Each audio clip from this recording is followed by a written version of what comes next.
All right.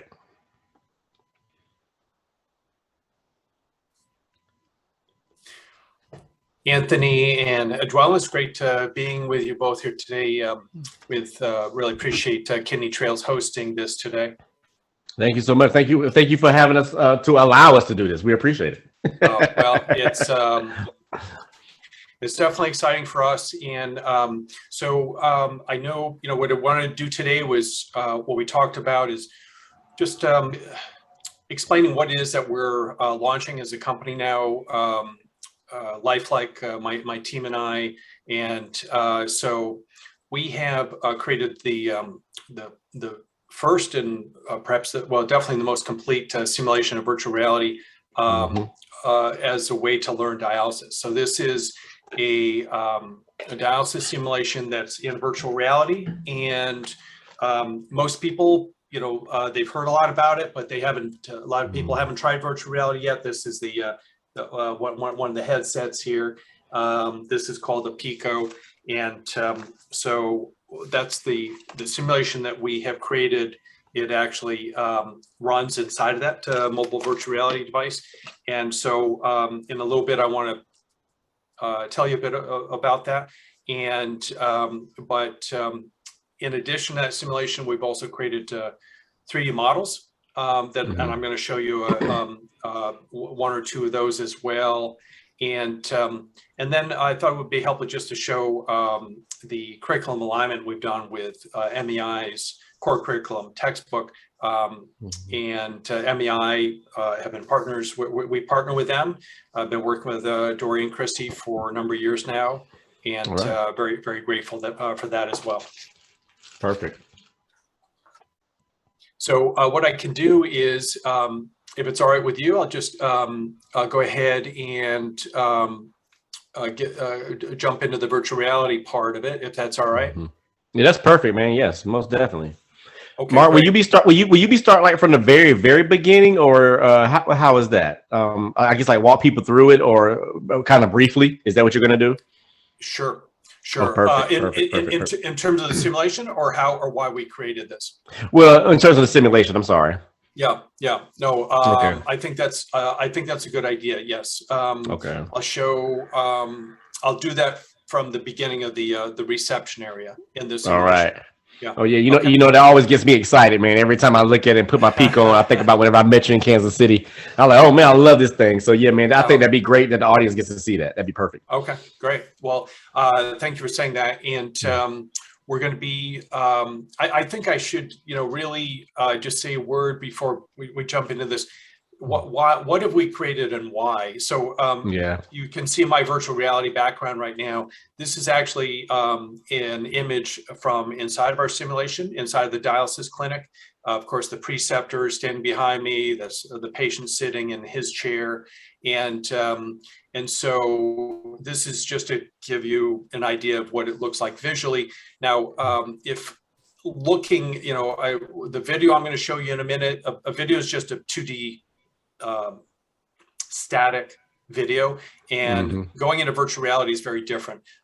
So even though I'm going to show you a video, for those of you that haven't been in virtual reality before, it's hopefully helpful just to realize that it's a very different experience in virtual reality, because you get this feeling of immersion and this feeling of presence, of actually being there.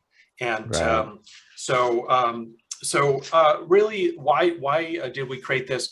There's obviously, a healthcare shortage of professionals in America right now, and there's also a crisis just in terms of healthcare training as well. So there's been a lot of turnover in a lot of organizations, and we're, as an industry, need to train more excellent healthcare professionals, dialysis technicians, dialysis nurses, and other healthcare professionals, and we need to do that in better numbers, and so that we can fill these shortages that exist across the country. Actually, they exist in really in a lot of countries, not just the United States. Yeah, because we are my team of colleagues that are in the Czech Republic, the team of 25 that create all of this, a team of Czechs and Slovaks. They actually, so they're part of the European Union, and I can tell you, my colleagues they tell me all the time, a lot of the European countries are struggling with the same thing that we're struggling with here in the United States. Really? Really, you just read my mind, because I was just going to ask, about dialysis in the Czech Republic, because I never asked you that, never. Sure. So that's good. That's good to hear that. Okay. Sure. Well, just as an example, so it's every country more or less has its different way of doing thing. Yes. Kind of like in a sense, like a lot of states within the U.S. has a different way of doing things.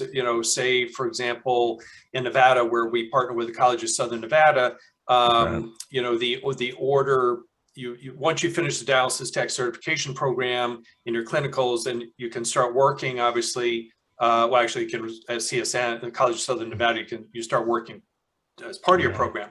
And then once you start working, you've got 18 months to pass the national exam.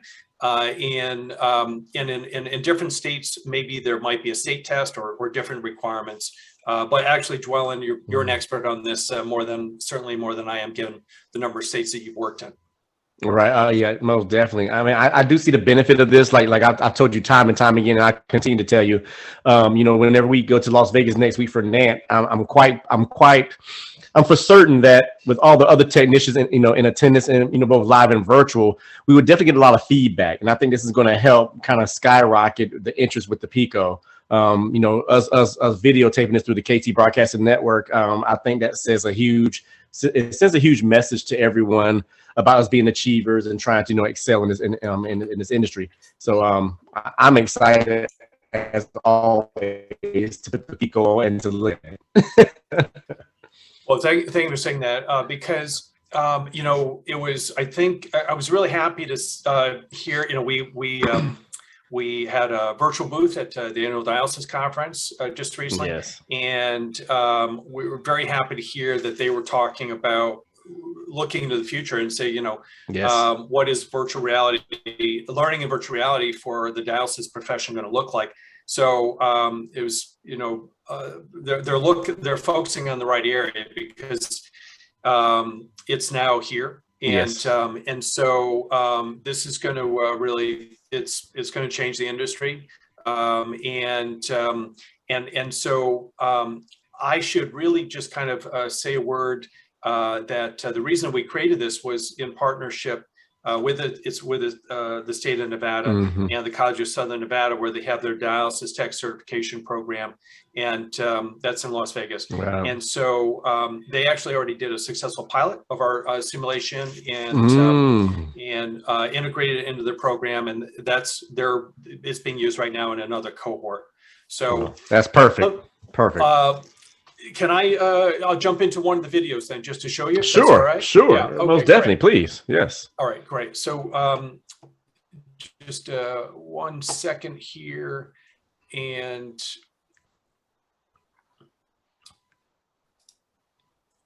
I will go ahead and share my own screen here.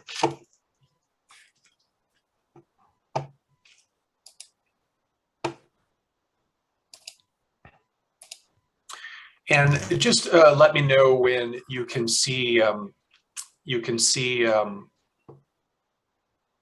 I can see the YouTube page that you brought up, so I can see that now. There we go. I see the receptionist. There we go. There she goes. Okay, great.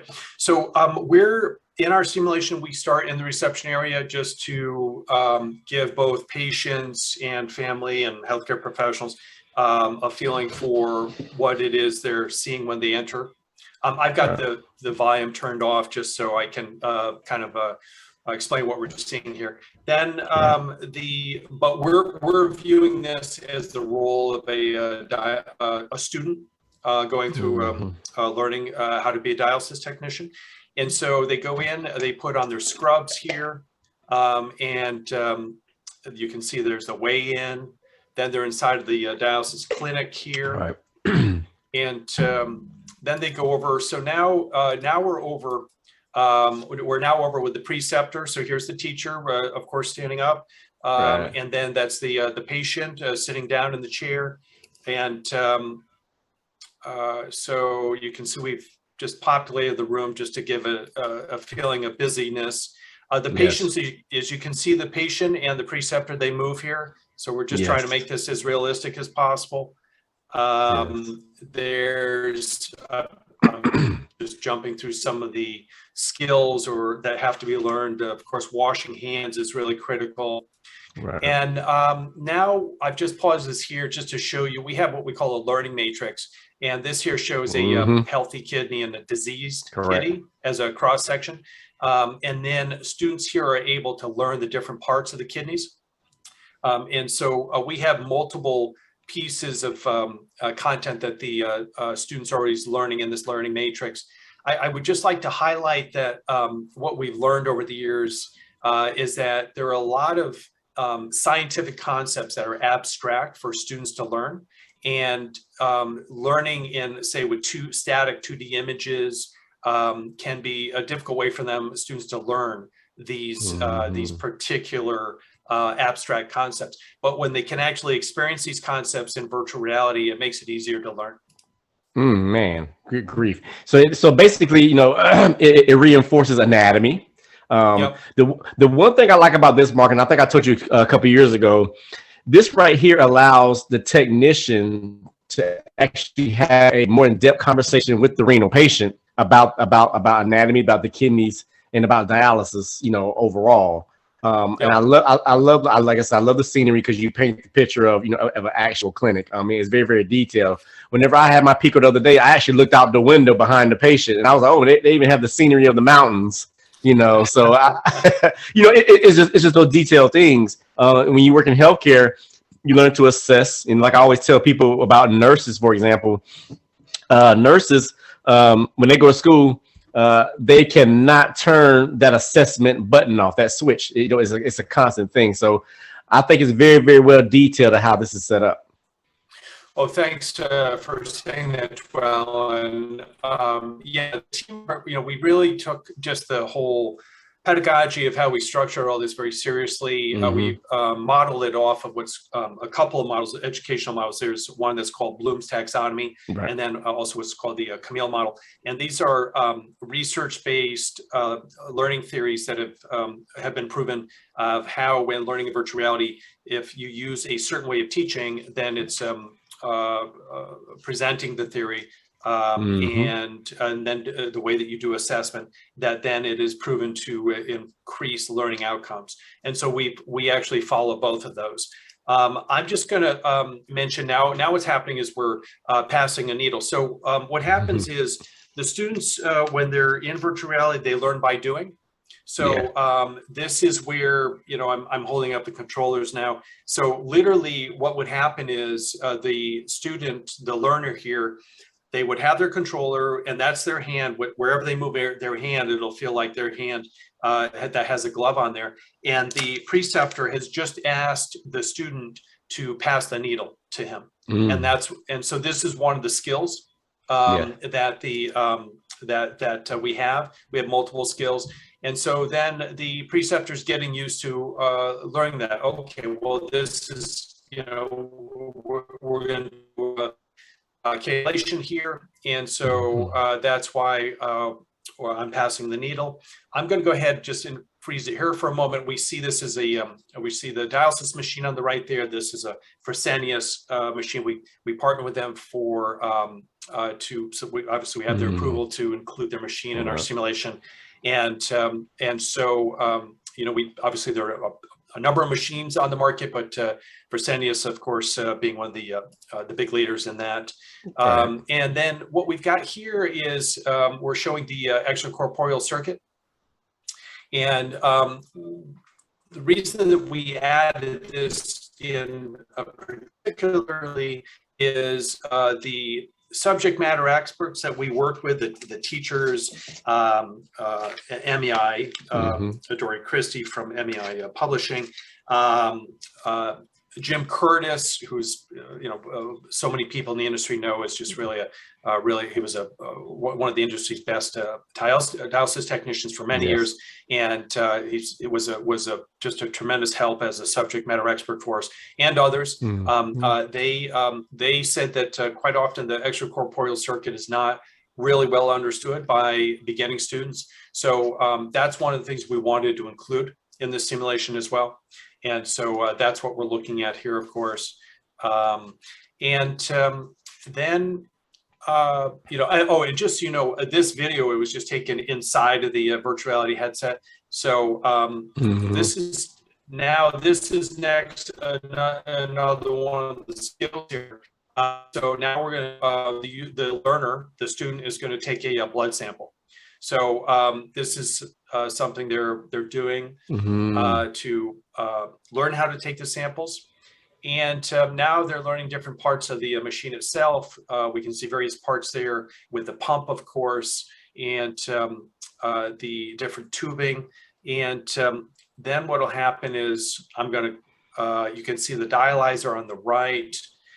And now what we do is we're back to the learning matrix. So now you see this is all animated here. The students can learn the different parts of the dialyzer. Oh yeah. And now we're going to go inside of the. Oh, that's my favorite part. So, thank you. Thanks for saying. Thank you, Dwelyn. Yeah. No, it's and this is something that. This is something that people say that the students really benefit from learning. Yes. Because obviously it's impossible to go inside of a dialyzer otherwise, but in virtual reality you can do that. Yes. So we see here now, of course, the blood flowing down, and then what we've done is we'll see in a moment here. We've labeled everything, so the waste is being cleaned out. You can see the creatinine, albumin, microglobulin, dialysate, and so we're showing this whole process of the waste being cleaned out from the blood. So, and then the student can come back out into the clinic.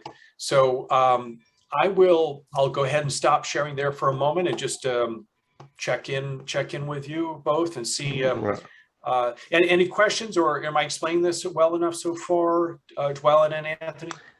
I would say before Anthony says something, anybody else, I love the fact with the dialyzer, like me and Anthony spoke about it before, because Anthony, he's a biomed, and so therefore, whenever he is possibly, doing his annual review with his teammates, and we all know that dialysis is very descriptive. The one key elements with this is that I love that dialyzer, it takes you on the inside, and it definitely describes, reverse osmosis.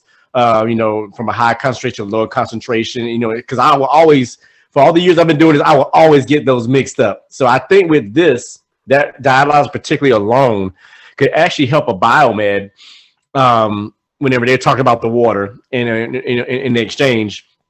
It provides a visual, because like I said before, dialysis is very graphic. But like I said, I've said that many times before.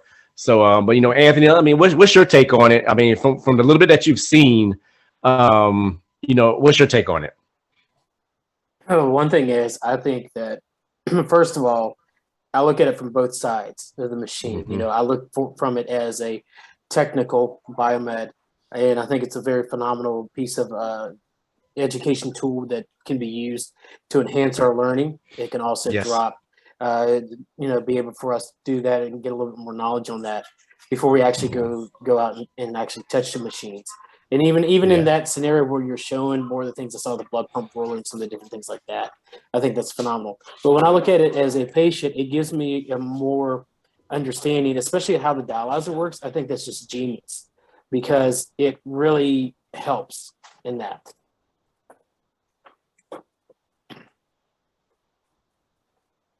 Yes. No, definitely. Diane, what's your take on it? I mean, are you still there, Diane? Yeah, I'm still here. It's interesting, that's for sure. Yeah. I mean, I've never seen anything like it, so it's like a foreign language to me, but it's definitely an interesting take on it. So to piggyback off that, Diane. So like I give you an example. So being that I have dialysis experience, Tim and Anthony and myself.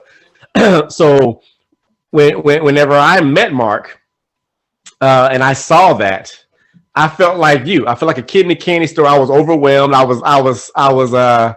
It felt foreign to me as well. So Yeah. by you being, let's just say, if it's safe to say, you're kind of like non-biased towards dialysis. Let's just say that. Right. If that's safe to say. Right. So with you, just from what you saw, do you feel like someone who does not know anything about dialysis, do you feel that is a great way to teach them and to make them more confident?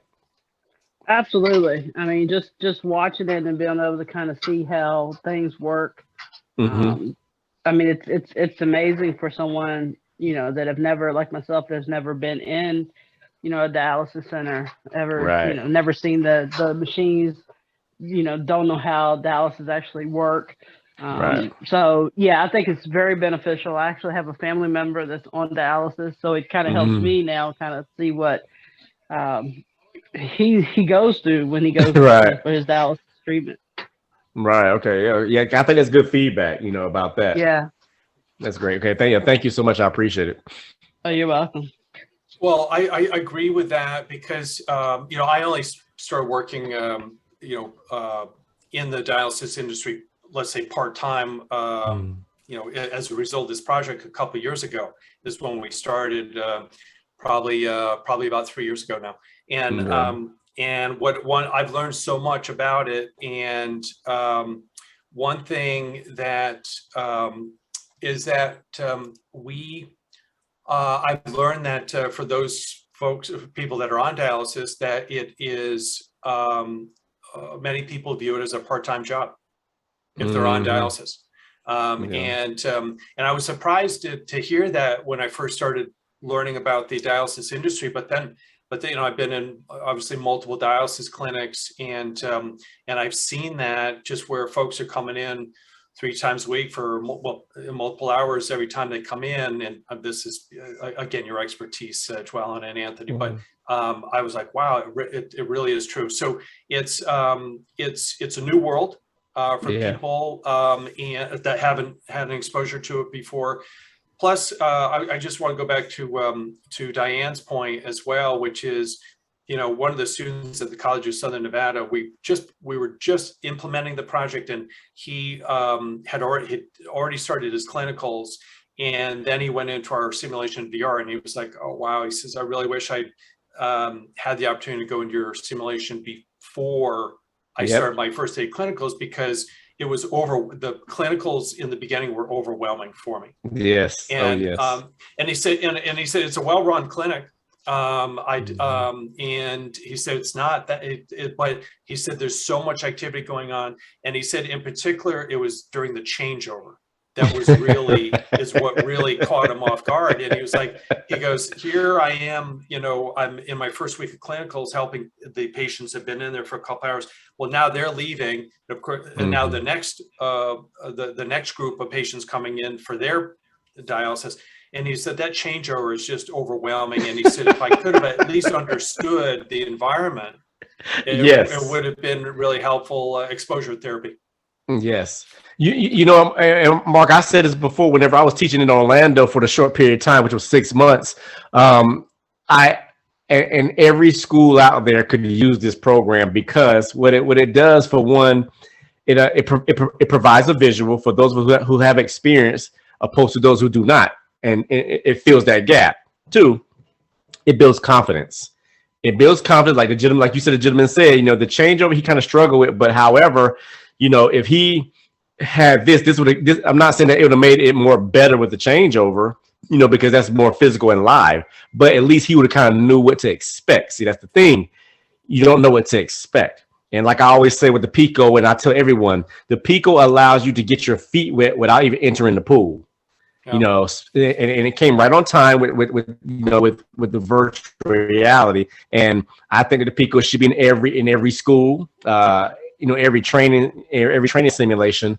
And like I said, I think this is just a start, and there's so much potential with this that we can go, above the sky. So I love it. You know what I'm saying? I say with pride, I say with passion that I love the Pico.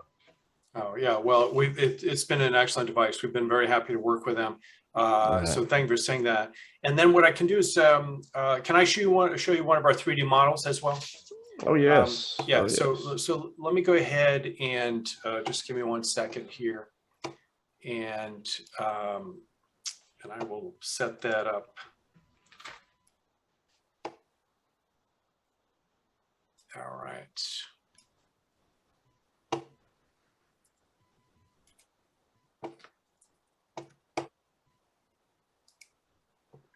Okay, I'm going to share my screen here, and would you let me know when you're able to see the left ventricular hypertrophy? We see it right now. Yep. Okay, great. So this is, when I say our 3D models, this is what I mean. This is an interactive 3D model that we've created, and we've created 20 of these for dialysis in particular, for students to learn and teachers to use as a teaching asset. So basically, I'm rotating this this example here of the heart with my mouse, so I'm able to interact with this and just show what's going on. And then just in the way that students learn is I can click anything on the left here. I just clicked on the aorta, and then it highlights the aorta, the left atrium, the right atrium, the pulmonary veins. So that's how students are learning the different parts of everything there. We have an introduction for every 3D model. And actually, we even have the ability to share here. So if anyone, for example, if they have a smartphone with them, and if they just point the camera on their smartphone at that QR code, so you literally just point the camera at the that QR code there, and that 3D model will open up on your phone. So yeah. So you can learn anywhere, anytime. Yes. I'm going to go ahead and just close that, and I'll just show you one more thing here, which is, these are all the 3D models we have in dialysis, and I'll just just to use, let's look at another one here, say with a heparin pump as an example. So this one's opening up. So obviously it's important the students know how the pump works, and again, I'm interacting with that myself, and okay, we'll click on the peristaltic pump. Where's the rotor? Where are the fittings? Where are the doors? Pressure monitor. So this is the same thing. This well, they all are really. You can share these. The teachers can, and then just point your camera phone at that, and then that'll give you short-term access to the heparin pump as well. Oh man, that's awesome. Yeah. Oh, thank you. Thanks. So I'll stop sharing that for a moment. So that's the second learning asset that we created here. These are all digital tools for teachers and students to use.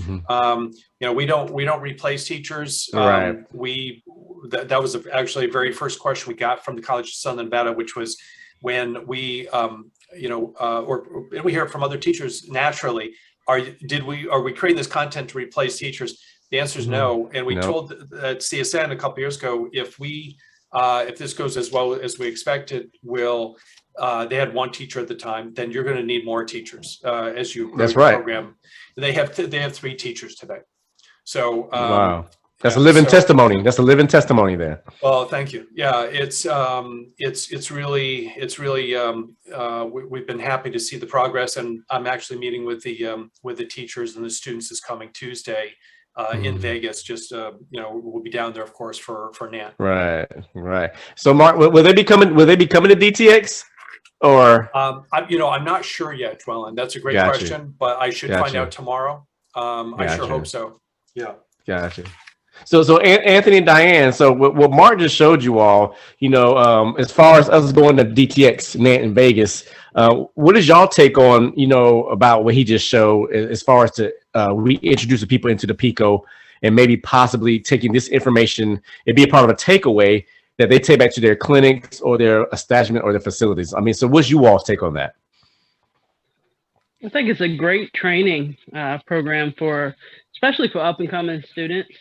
That's learning. I'm a visual person, hands-on, so being able to watch it while I'm learning it at the same time. I mean, you can always you're physically at your job, and then you can go home or later, watch it and kind of find other things that you probably missed when you were actually training in the actual clinic. So I think it's a great idea. Great. Thank you. Anthony, what's your take on it? I mean, how you feel about that? I'd echo the same sentiments. I think it's a great tool, and it's a thing. It's a tool to be used.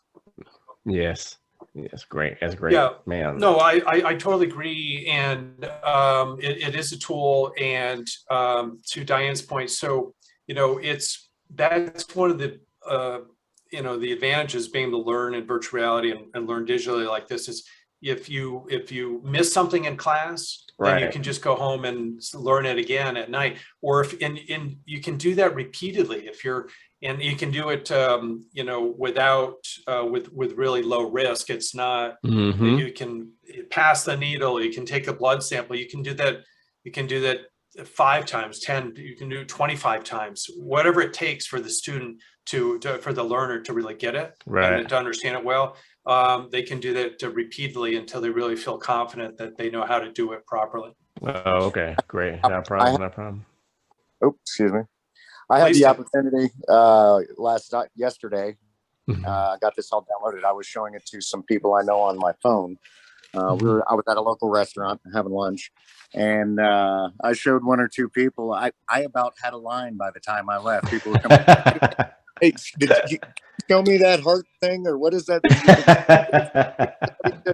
What is this? And just watching them play with the phone. And one of the comments I got, one of the gals said, this would have been great. I was one of those people that loved to cram on tests, and the way that's lined up side of it, it brings up a little text and highlights, the pulmonary artery or all of the different parts that they're going to have to label in class in just a minute. And she's sitting there spinning it around and is going, wow, if I had this, she's like, I could totally cram on something like this right before I go in for her quiz. She's like, this is really cool. So, another quick comment is just what people were saying about the VR and these models to me that and these aren't people that are in programs. They're people that I'm kind of trying. I just got this device. I'm kind of learning what my pitch is. I want to get people's feedback, especially young ones, old ones. Yes. And all of them have really kind of commented that, wow, this is another tool in the teaching bag. It's another thing that we can all use to get that across and, hey, pass that test, Yeah.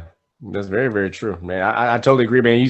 So Tim, you had a line behind you, huh? They thought you was an additional part of the meal, huh? Oh no, it's just a small town. One person went, "Oh, that's cool." I was like, "Hey, well, you come, well, show me that before you leave too." And I said, "Okay." So I hear that, man. Just to see the people's excitement. I mean, it's such a cool new technology. I could genuinely see people's excitement of it's like seeing something new in that, and that's contagious. People like that, they want to check it out. But no, I think it was some good feedback and, good practice for me to go over the models and explain to them what they are and how to interface with them. And the ease of use is really nice. I mean, that's what I got. It's intuitive. They picked up my phone, they flipped it around with their thumbs and, started hitting buttons and figured it out real quick. So the app that way is very slick and well programmed. I'm really appreciative of that. Very, very user friendly. Well, thank you for saying that. It's, I think, Tim, that reminds me as well is if we think about let's say the typical age of students when they start in dialysis tech program, a lot of programs we talk to, the majority of the students, not all of them, but the majority are probably between the ages of 18 and 25. And now, don't get me wrong, at CSN with the multiple cohorts we've worked with there are plenty of folks that that been in those in that certification program that are middle-aged like me, and older, and it's a great career for them. It's a great career because they get it's a life-saving job. Yes. And it's a career in healthcare, and you know, a job can be taken away, but a career cannot be taken away. And this is a great career. That's correct. But the thing is, you know, I think what Tim reminded me of is, but for a lot of folks now, if they grow, I'm not a gamer. I couldn't write a line of code to save my life. But for a lot of you know, people that now are, let's say, late teens or 20s, 30s, you know, they may be gamers, and this may be really how they are. They love being in this type of the virtual world. They're used to it from gaming for a lot of students. That's right. Not all, but it's just another. It's another teaching tool. Is really what it is. The last, I think, before there are two more things I'd like to show you, if that's okay. Yes, perfect. Yes. One is to the curriculum alignment, and then I'd like to finish by telling you the story about Natasha, who is really an extraordinary woman, and kind of her journey to becoming a dialysis technician and what she's doing now.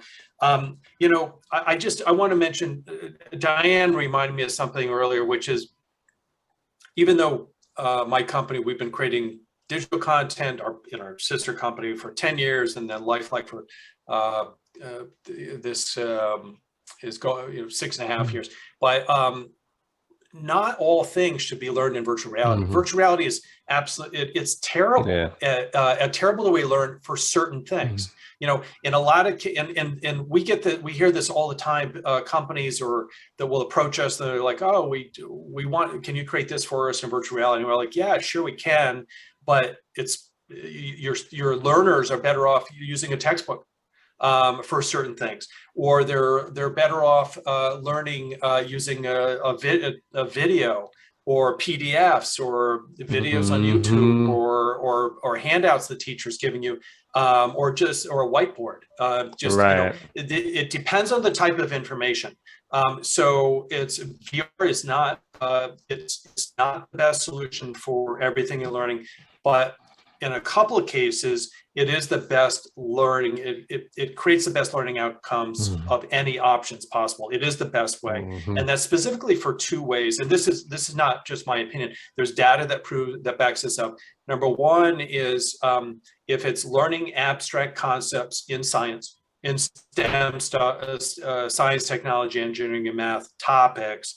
If they're abstract concepts, then, like Diane was saying earlier, having that visual element can be very helpful. Yes.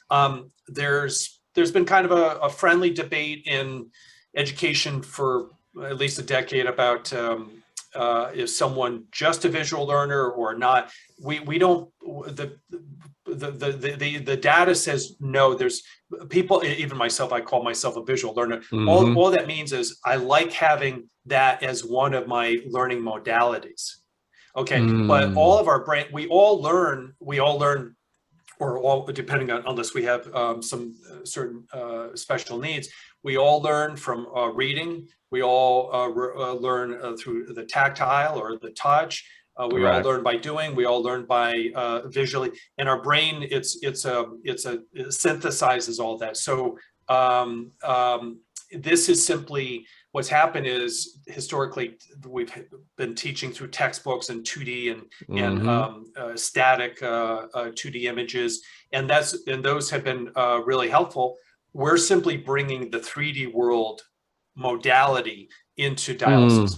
I like that. That was well said. That was well said. Yes. Oh, thank you. Thank you. Yes. And so, VR is best for learning abstract concepts. And then secondly, it's also exceptional for learning skills, mock skills.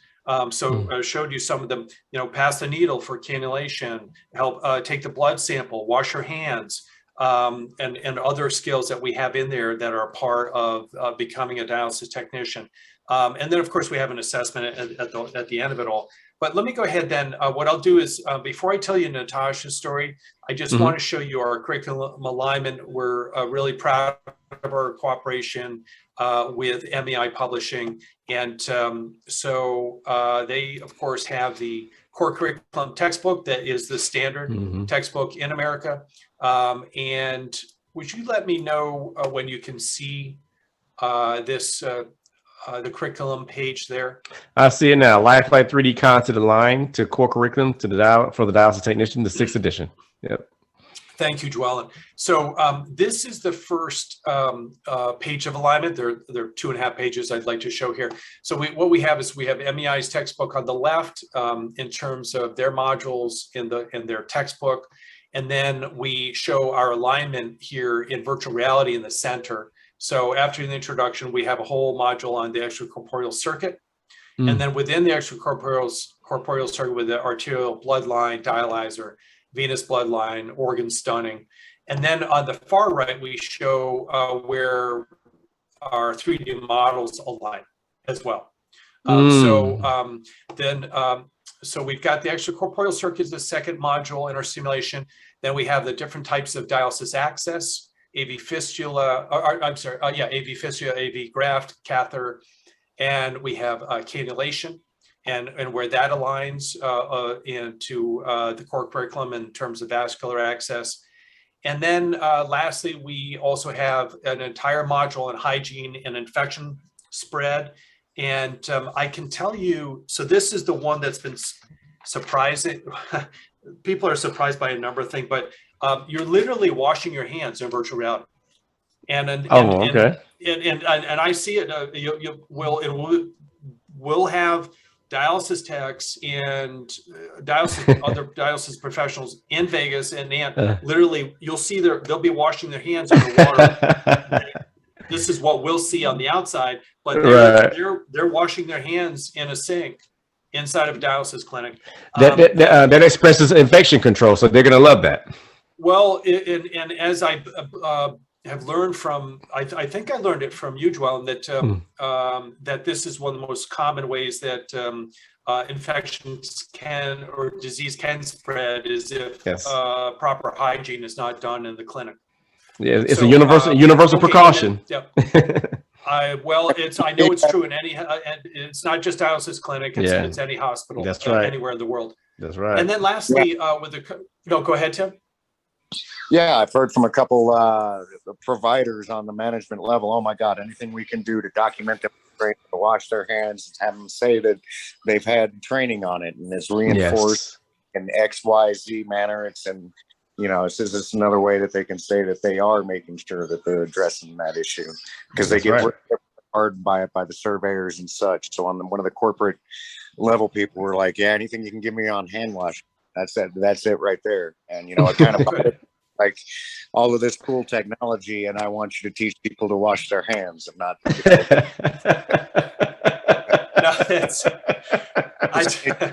address.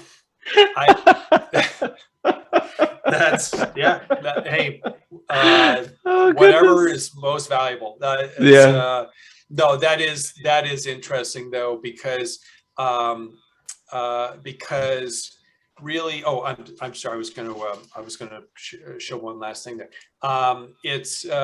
That's a good point though, Tim, because they're of course dealing with the daily imperatives that they have to deal with, and of course hygiene and infection spread is really a critical part of that. And then the last thing I just want to highlight is we have an entire module around the water treatment system. Oh yes. And so we show the pre-treatment phase, and then we show also reverse osmosis, so that the dialysis professionals can learn that as well. Oh yes. Now that right there is going to be perfect. Okay, good. Oh, I'm happy to hear that. Yes. Before I close on Natasha's story, any more questions or anything I've missed so far? I have nothing. I mean, I think it was a great presentation, Mark. I'm glad that we gave everybody, we gave them some appetizers. We didn't give them the full course meal, like Anthony and I always like to say. You never get the full course meal. You only give appetizers. So, and these were fulfilling appetizers as well. I mean, definitely great feedback from Diane because from all of us, Diane is kind of like, I would say, more in the dark. And what I mean by that is as far as her experience or her knowledge of it. So now I think Diane got the most takeaways from this. I agree. So, yeah, yeah.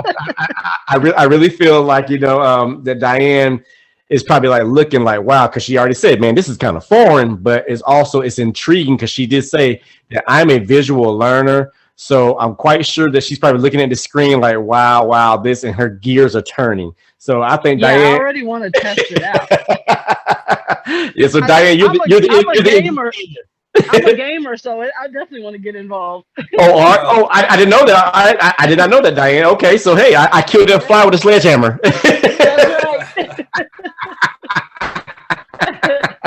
That's right. Diane, now that I know you're a gamer, I mean, you're really born to learn this way. Yes, I think so. This is right down your alley. Right down your alley. Well, that's great to hear. The last thing I'd like to do then is just tell you a quick story about Natasha and her journey, and let me go ahead and I'm just going to let's see here. Just 1 second.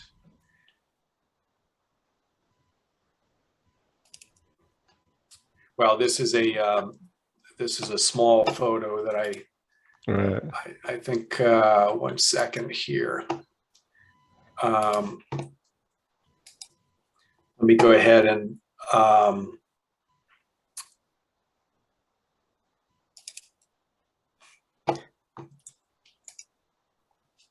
okay, I apologize. I'm going to show you a better image in a minute. This is a really small, it's a really small image.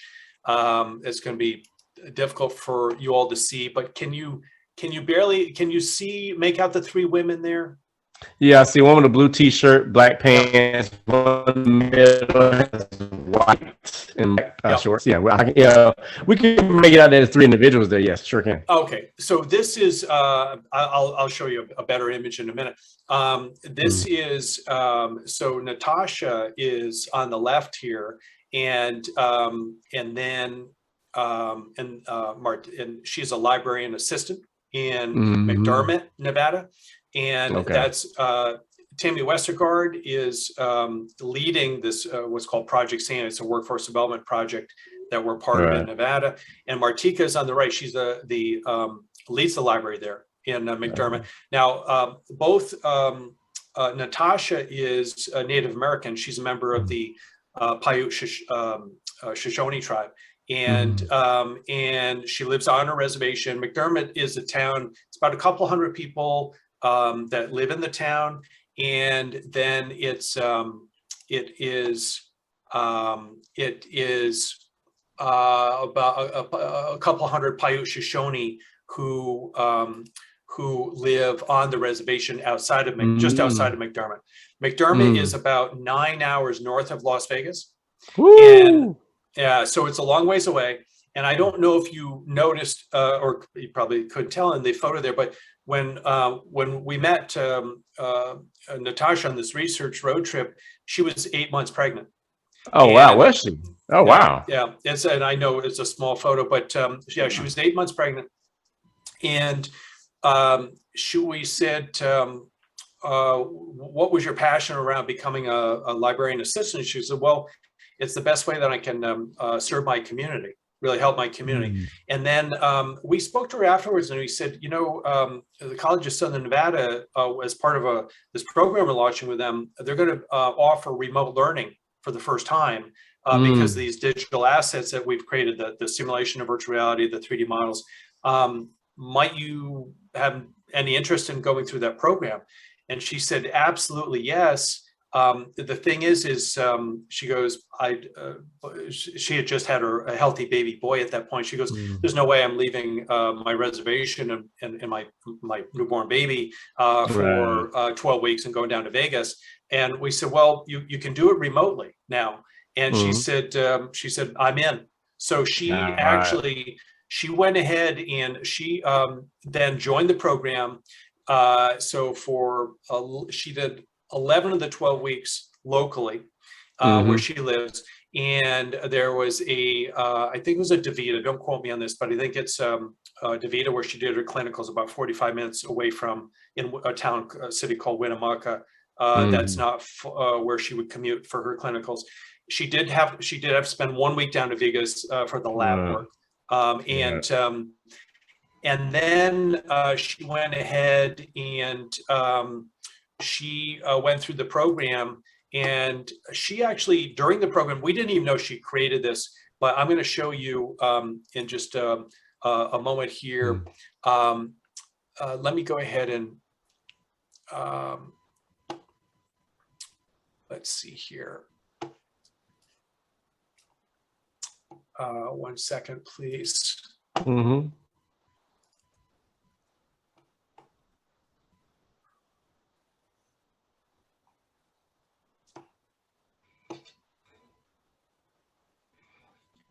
That photo is not showing up. My apologies.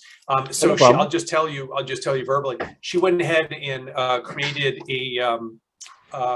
she actually created a video of herself using the virtual reality or simulation, and she sent that to her students. Wow. And she said it was one of the best learning resources that they had. And so then actually what happened was she successfully graduated from CSN's program, she's now a dialysis technician, and she gained, there are actually a number of Paiute Shoshone who live on the reservation on dialysis. Oh, wow. So, yeah, so she's serving her community. She's serving her community. She is totally serving her community. And then what happened was she got so much confidence from going through that program through the College of Southern Nevada. She was like, you know what, I can just keep doing this. And so as we speak, Dwelyn, Natasha is enrolled in the Western Governors University online program, and she is getting her bachelor's degree in health sciences. Oh, wow. She living testimony, man. Living testimony. Yes. I wish she could come. I wish she could come to NANT in Las Vegas. That'd be awesome. No, that's great. Well, I should see if she could join remotely, maybe. Yeah, that'd be perfect. Yeah, that'd be perfect. Yes. Okay. Man, living testimony.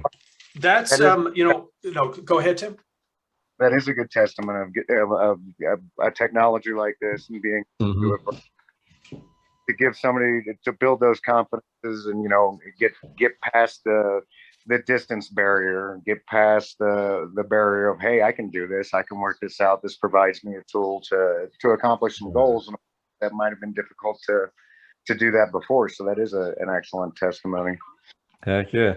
Hey, Jessica, I see that Jessica is on. She popped in. She's with H&S Technical. Jessica, were you able to see some of the videos that Mark posted, or you just logged on? No, I was having trouble getting on, but I was very interested and still am. And while I will not be physically in Vegas for DTX 22, I will be co-manning the virtual booth. Right. But John Haidt he'll be there in Vegas and definitely wants to connect with you guys. I was actually really looking forward to seeing some of the examples. But from what I saw already, just the little bit I was able to see was just incredible. I'm blown away. Well, Jessica, the good thing about this is because I don't know if a lot of people got confused with the LinkedIn, because I put the Zoom event for the link, and it's not a problem. This is being recorded, so therefore Mark will have access to it, and I'll have access to it as well, and Los Anthony Reed with the kidney trails, so we can always kind of backtrack and stuff like that. So I mean, but we're glad that you're on, and now you are a part of the video now. Yeah, I really like going this route. It just had a little bit of technical issues trying to get in the first time, but now that I'm in, this is great. And then we could have it for, any future needs too. Exactly. I appreciate it. Exactly. Well, good to hear your voice, most definitely. Same. Glad to be here. Well, we're happy to have you here, Jessica. And can I just ask what part of the country you're in? I'm actually like right next door to Dwelyn. I'm in Phoenix Valley. Great. I'm in Mesa, Arizona. Oh, great. That's great. That's great. And Jessica, was there, before we conclude here, was there anything in particular I could show you, or did you have a particular interest within dialysis? I think what we're interested in with HNS Technical Services is all these different avenues that would help our customers. So our customers are the biomed technicians, the dialysis techs, and anything we could do to make their lives easier. I think that's what is really, really piquing our interest here. Really looking forward to having some good conversations with you guys at DTX 22. Definitely. That would be great. No, go ahead, Tim. Is Charlie going to be there? Oh yeah, Charlie's going to be there. He's going to have a little extra time to be helping at the booth. Commodore Drew, right? So he will be there too, and Jenny Calkins will be there. And then is Commodore going to be there, Jessica? No, Commodore will not be there. Okay. All right. Yeah, but Charlie's going to be there. Everyone's just excited. I was talking to Roxy last Friday, and it's just so great that we could all finally get back together again after all this time. Exactly. I could not agree with you more, Jessica. And Jessica, this is going to be Mark's first time ever at DTX. It's like coming home. I brought Mark. Mark, what was it? In 2020, I believe, or 2019. It was 2020. 2020, yes. No, or was it 19? God, I think it was. No, go ahead. I think it was 2019. It might have been 2019. But Jessica, I was so excited whenever I met Mark in Kansas City. I was like, Mark, you got to come to Vegas, man, please. And I just brought him in. And so therefore he can kind of just see what's to come. And I told him that, with the Pico and Lifeliqe, DTX and NANT, this is where he needs to be at. If he wants to get the technician base as far as dialysis technician and biomeds. So yeah, this is his first time, and I think it'll be great. Yeah, it will be. There's nothing quite like it, and that is where your audience is. It becomes like a home base for the dialysis community. Right. There's nothing like it. That's right. I'm sad I won't be there in Vegas, but hey, you'll be there in spirit. You'll be there in spirit. Yes, trust me. I will. Well, I'm sorry. Go ahead, Dwelyn. I was going to say that I have nothing else to discuss, because I know that we have a meeting in very shortly as well, Mark, and you, Tim, and I. Anybody else out there? Do y'all have any other questions or concerns, comments, or feedback for us? Because basically, this is kind of like a pre-game show for us whenever we go to DTX. Anything that you've seen or something that you probably want to mention. Now is a good time for you to speak up, and it'll be a great time for us. So therefore, we can come with our guns fully loaded. Well, I think this has been very, just speak for myself, a very helpful format. So I'm really grateful for this, for how this has gone. Yeah, most definitely. Yes, most definitely. Oh yeah. So Jessica, thank you for tuning in. You and I be talking. We'll be talking within this week. I'm glad that Diane kicked in, because I think Diane was our MVP, because she was very, very helpful in being that, like I said, she was off to herself with that in a dark of dialysis world, I would say, So now we kind of wheeled her in. So Anthony, is there any closing remarks for you? First and foremost, we want to thank you for doing this with the KT Broadcasting Network, Mr. Reed. We really appreciate that. This has helped us out a whole bunch. So Anthony, you have any closing remarks or anything that you would like for us to know, or any feedback? Well, I think it's been wonderful, and I appreciate y'all's willingness to come on board and do this. Yes. It has definitely, I think it's going to definitely make a major impact. And give people other options, and give people tools, as we've said with the education, that they need to be able to reach that next level. So we're really excited about that. And it's, like I said, it's an honor for us to be able to host this, and hopefully we may have some more events to come. Oh yeah, hopefully. Thank you, man. I appreciate you. Well, we appreciate it. I appreciate it, Mark, you coming, and Tim, you coming, and Jessica, you hopping in too. We appreciate that. Absolutely. Glad to be here. All right. Thank you very much, Anthony, Dwelyn, Tim, and Jessica. It was really a great conversation. Appreciate it. Thank you so much. Thanks, Appreciate it. Thank you. Thank you. All right, people, I think that's good. And y'all have a good day. Stay safe. Happy St. Patty's Day. Happy National Kidney Awareness Month. And hey, we're on the road to DTX 22. We see y'all later. Thank you so much.